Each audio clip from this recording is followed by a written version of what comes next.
Bonjour, mon nom est Maï Boisvert et je suis étudiante en médecine à l'Université de Montréal.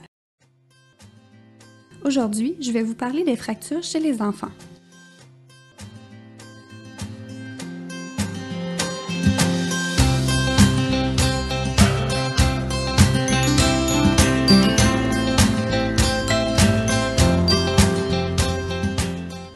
Le squelette des enfants possède plusieurs caractéristiques qui rendent les fractures pédiatriques uniques du point de vue du patron de fracture et de la guérison. D'abord, les os des enfants ont une plus grande plasticité en raison d'une importante composante d'os spongieux. Aussi, le périoste autour des os des enfants est plus épais. Ces deux caractéristiques font en sorte que les fractures en Boisvert et en torus ne se retrouvent que dans une population pédiatrique. Un torus est une fracture impactée du cortex.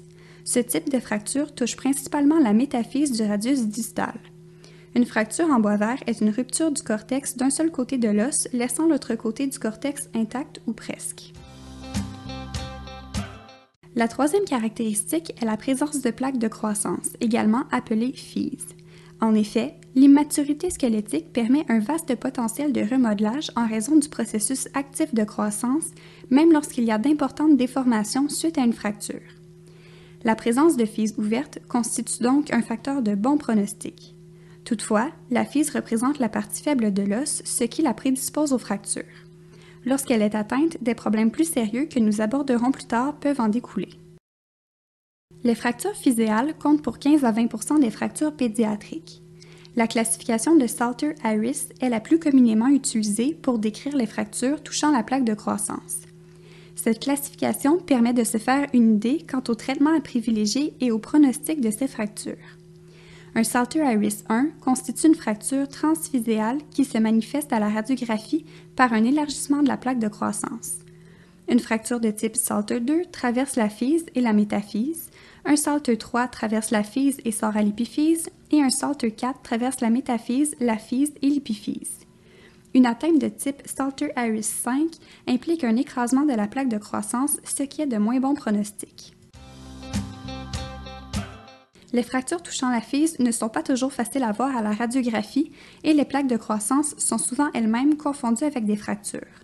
Un bon truc pour aider le diagnostic est de faire une radiographie du membre sain afin de comparer les plaques de croissance. Aussi, l'anamnèse et l'examen physique sont essentiels pour corréler la présentation clinique à l'imagerie faite.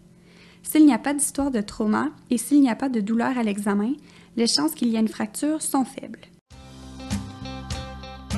Le traitement des fractures pédiatriques diffère peu de celui chez une population adulte. Comme pour toute autre fracture, un haut degré de déplacement des fragments d'os nécessite une réduction en position anatomique de manière fermée ou ouverte, avec ou sans fixation des fragments. Mais grâce à la croissance active et donc au haut potentiel de remodelage osseux, un plus haut degré de déplacement peut être toléré. Ce qui ne change pas est le fait qu'une atteinte intra-articulaire doit être réduite vu le plus grand risque d'atteinte fonctionnelle et de douleur à long terme. Les fractures physéales guérissent rapidement, mais un suivi à moyen terme est tout de même impératif. L'atteinte de la physe peut entraîner un arrêt partiel de la croissance de la plaque, c'est-à-dire qu'un côté de la plaque de croissance cesse de croître, produisant ainsi une déformation, le plus souvent en varus ou en valgus, au niveau du membre atteint.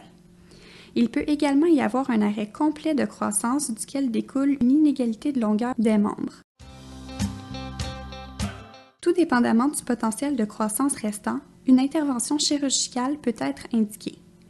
L'intervention généralement privilégiée est l'hémiépiphysiodèse, soit l'arrêt de croissance volontaire d'un côté de la physe par apposition de plaques et vis ou d'agrafes.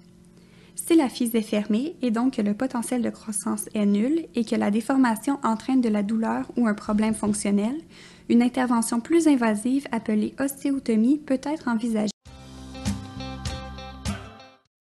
Le suivi de ce type de fracture se fait d'abord avec un examen physique afin d'objectiver une amplitude de mouvement symétrique des deux côtés du corps et la longueur des membres. Au niveau de la radiographie, la longueur des membres, un varus ou un valgus et la présence de lignes de Harris doivent être évaluées. Les lignes de Harris sont des lignes horizontales plus blanchâtres au niveau des os longs, témoignant d'où était située la plaque de croissance lorsqu'un traumatisme au niveau de l'os est survenu. Ces lignes nous permettent donc de voir s'il y a eu croissance de l'os depuis le trauma et si cette croissance est symétrique sur toute l'étendue de la FISE. Une dernière particularité du squelette des enfants doit être prise en compte en regardant une radiographie à la recherche de fractures. Il s'agit de la présence de centres d'ossification secondaire. La majorité de l'ossification des os débute avant la naissance. Toutefois, certains os plus petits, tels que la patella, et certaines parties distales des os longs s'ossifient durant l'enfance. Ces centres d'ossification secondaire peuvent être facilement confondus avec des fractures. Cela est particulièrement fréquent au niveau du coude, où de nombreux centres d'ossification apparaissent à différents âges. Lorsque l'os est sous forme de cartilage, il n'est pas visible à la radiographie. Il devient visible lorsqu'il s'ossifie, prenant l'apparence d'un fragment détaché de l'os long. Une bonne connaissance de l'évolution de ces centres d'ossification permet de différencier ce qui est normal de ce qui est pathologique, donc de ce qui est possiblement une fracture.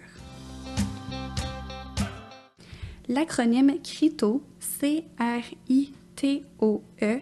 permet de retenir l'ordre d'apparition des centres d'ossification du coude. Il y a donc d'abord le capitellum qui apparaît vers 1 an, la tête radiale vers 3 ans, l'épicondyle interne à 5 ans, la trochlée à 7 ans, l'olécrâne à 9 ans et l'épicondyle externe à 11 ans. Bien sûr, les âges énumérés ici sont à titre indicatif, car il peut y avoir plus ou moins une année de variabilité chez les enfants. Pour conclure, ce qui est important de retenir est que le squelette des enfants possède plusieurs caractéristiques permettant une guérison rapide. Mais ces mêmes caractéristiques peuvent rendre le diagnostic des fractures plus difficile et les complications plus problématiques à long terme. C'est pourquoi une bonne connaissance de l'évolution squelettique des enfants et un suivi étroit est primordial. Il faut également retenir que l'anamnèse et l'examen physique sont aussi importants que l'imagerie.